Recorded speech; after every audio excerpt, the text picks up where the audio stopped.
আমি আবার এসে গেছি বাঙালিদের খুব প্রিয়, বুঝতে পারছেন আমার হাতে দেখে, মোচা। হ্যাঁ, মোচার ডালনা বলতে পারেন, কি মোচার তরকারি যাই বলুন।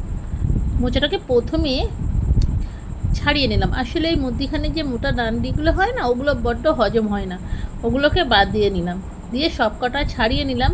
এবার মোচার খোলাগুলো যতগুলো সম্ভব ছাড়িয়ে নিয়ে তারপরে ওকে এইবার একটা কড়াইয়ের মধ্যে আমি আগে থেকে আলু কেটে নিয়েছিলাম সেদ্ধ করার জন্য, দুটোকেই একসঙ্গে করবো।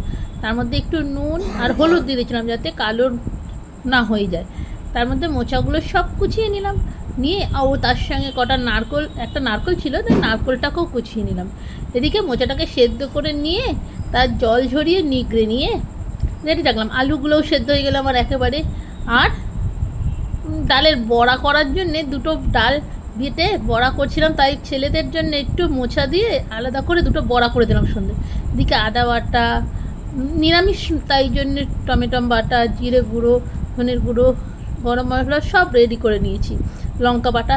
এবার কড়াতে একটু তেলের মধ্যে জিরে, লঙ্কা, তেজপাতা, ছোটো এলাচ ও দারচিনি দিয়ে একটু যেই গরম হয়েছে আমি নারকোলগুলো দিয়ে দিলাম তার মধ্যে টুকরো টুকরো, হালকা ভেজে নিয়ে তার সঙ্গে আমি আলু সেদ্ধটা দিয়ে দিয়েছি।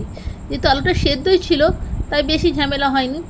আলুটা একটু নাড়াচাড়া করতে করতে আদা পেস্ট, একটু লঙ্কা বাটা, একটু টমেটো পেস্ট, জিরে ধনে গুঁড়ো, নুন, হলুদ, মিষ্টি এগুলো আপনাদের স্বাদ মতো দিয়ে নিতে হবে। নিয়ে এবার ভালো করে একটু গরম মশলা আমি গুঁড়িয়েও রেখে দিই আলাদা করে, সেটা দিয়ে দিলাম, হলুদ দিয়ে দিলাম। দিয়ে এবার ভালো করে কষতে কষতে মোচার সেদ্ধটাকে দিয়ে দিলাম, একটু লঙ্কার গুঁড়ো দিয়েছিলাম যাতে একটু কালার আসে। মোচা সেদ্ধটাকে চটকে নিলে নরম হয়। দিয়ে এবার নাড়াচাড়া করতে করতে ওপর থেকে হালকা করে একটু যখন দিলাম হয়ে এসেছে একটু জল দিয়ে দিয়েছিলাম। দিয়ে জাস্ট যেইটুকুনি না মশলাগুলো আমাকে, এবার ওপর থেকে বড়া যেগুলো ছোটো ছোটো মটর ডালে ভেজেছি দিয়ে তারপরে ঘি দিয়ে দিলাম আর একটু গরম মশলা দিয়ে মোচার ডালনা এত গন্ধ আর এত টেস্টি হয়। একটু চিনি দিয়েছিলাম কারণ আমরা তো বাঙালি, একটু মিষ্টি মিষ্টি খাই, তাছাড়া নিরামিষ তরকারি একটু মিষ্টি হয়, হয়ে গেল।